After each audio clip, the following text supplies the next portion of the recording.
शिर्डी येथील साईबाबा मंदिरात गेल्या अनेक दिवसापासून फुलहार व प्रसादावर असलेली बंदी हटवल्याने शिर्डी परिसरातील फुल विक्रेते, शेतकरी, व्यापारी, महिला भगिनी आणि तरुणांमध्ये आनंदाचे वातावरण निर्माण आहे। हा निर्णय गेल्या अनेक वर्षापासून प्रलंबित होता, कारण विषय न्यायालयीन होता। अशावेळी महसूल मंत्री नामदार राधाकृष्ण विखे पाटील यांनी याबाबत पुढाकार घेतला। आज युवा नेते डॉक्टर सुजय विखे पाटील यांच्या आगमनाने शेतकरी आणि विक्रेत्यांनी फुलांची उधळण करत त्यांचे स्वागत केले, तसेच पुष्पगुच्छ आणि शाल देऊन त्यांचा सत्कार केला। यावेळी काय म्हणाले डॉक्टर सुजय विखे पाटील, पाहूया। नाव आहे हे पाहून घ्या, हे सोपा विषय। आपण हे बोगे धंदा करत नाही, आपल्या करायची गरज नाही।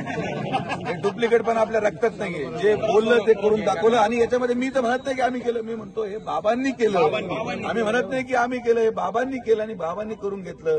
बाबांनी जेव्हा पाहिलं की अरे बाबा हे काय चालू आहे खाली, आणि जे लोक साहेबांना अडचणीत आणतात, बाबांना हे माहिती आहे की बाकीच्या लोकांच्या हातात जर शिर्डी दिली तर हे पूर्ण वाटोळं करून टाकतील, म्हणून बाबांनी साहेबांच्या पाठीमागे आशीर्वाद देऊन मागच्या 3 महिन्यामध्ये जे भाषणामध्ये प्रश्न मांडले गेले ते एक सुटत गेले। आणि आज या क्षणाला एकही मुद्दा विरोधकाकडे शिल्लक नाही।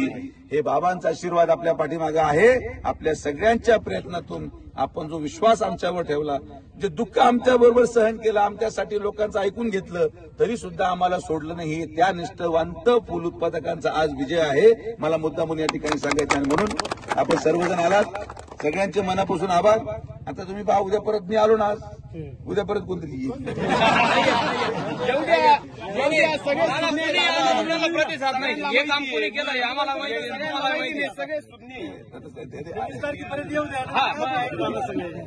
हे टीव्हीच्या सकाळी उठायचे सुद्धा नाही दादा, हे तुम्हाला सांगतो। त्यामुळे आता लगेच असं अपेक्षा धरू नका की लगेच होईल। आपण दिवाद म्हणून मला घाई करायची नाही, निकाल आपल्या हातात आहे। फुलाला परवानगी मिळालेली आहे।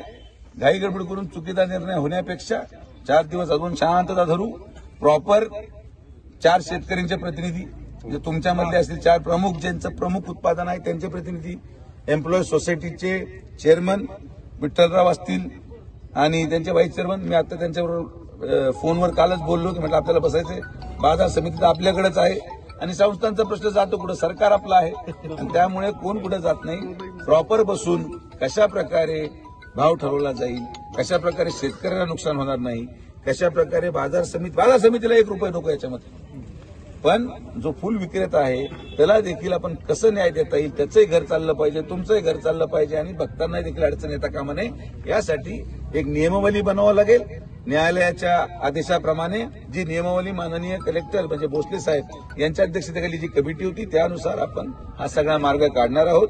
तर शांतता घ्या, निवांत बसा, आपलं हे सगळे प्रक्रिया होऊ द्या आणि मग मी सगळं एक करून मार्गी लावतो। आज जर आपण कुठल्याही प्रकारचा आग्रह केला तर मग आपला नुकसानाचं ठरायला नको, कारण की भाव तुमचं फुलाचा भाव दिवसातून 3दा बदलतो, 5-5 मिनिटापासून, म्हणून ती गडबड होतो। आपण ते गडबड केली तर नुकसान आपल्या लक्षात घ्या। ड्रायव्हर आपण 21 तारखेला किंवा 22 तारखेला जसं वेळ मिळेल मी सगळ्या प्रतिनिधी, शेतकऱ्यांची मी बैठक घेणार आहे स्वतंत्रपणे आणि सगळ्यांची बैठक घेऊन एक नियमावली बनवून आपण आपलं पुढे जाऊ। तर एवढे वर्षभर थांबलेत, अजून थोडा काही 1-2 दिवसाचा विषय फक्त राहिलेला, काही अडचण नाही, काही अजिबात करायची नाही। आपल्या हिताचा प्रश्न आहे, आपल्या भवितव्याचा प्रश्न आहे। आता फुल चालू होण्याचा आदेश झालाय, त्यामुळे आता कोणी परत मागे जाऊ शकत नाही। आणि जरी कोणी उद्या एखादा हुशार माणूस सुप्रीम कोर्टात जाऊ शकतो, समजा असं धरून झाला 1% तर इथं मी उभा आहे, काहीच होत नाही। आपण माननीय सर्वोच्च न्यायालयामध्ये आजच कॅबिनेट दाखल करणार आहोत, त्यामुळे याला स्थगिती मिळू शकत नाही, त्यामुळे निश्चिंत राहा, काही काळजी करायचं कारण नाही। तर आपण सर्वजण आलात, सगळ्यांचे मनापासून आभार। ताकदीने उभे राहा, ताकदीने लढा आपल्या भवितव्यासाठी। 1 नंबरचं बटन माननीय नामदार राधाकृष्ण विखे पाटील साहेबांच्या पाठीमागे गंभीरपणे उभं राहून सरकारमध्ये आणि महाराष्ट्रामध्ये 1 नंबरचं मत नक्की आपल्या साहेबांना मिळावं। 1 लाख आपलं लीडचं टार्गेट आहे, ते तर पोहोचायचं आहे, हे उत्तर आपल्याला द्यायचं। लोक म्हणतात नाही यावेळेस 50 यावेळेस 75, आपलं 1 लाख टार्गेट 65 90 आणि 90 आता 1 लाख हेच टार्गेट आपलं असतं।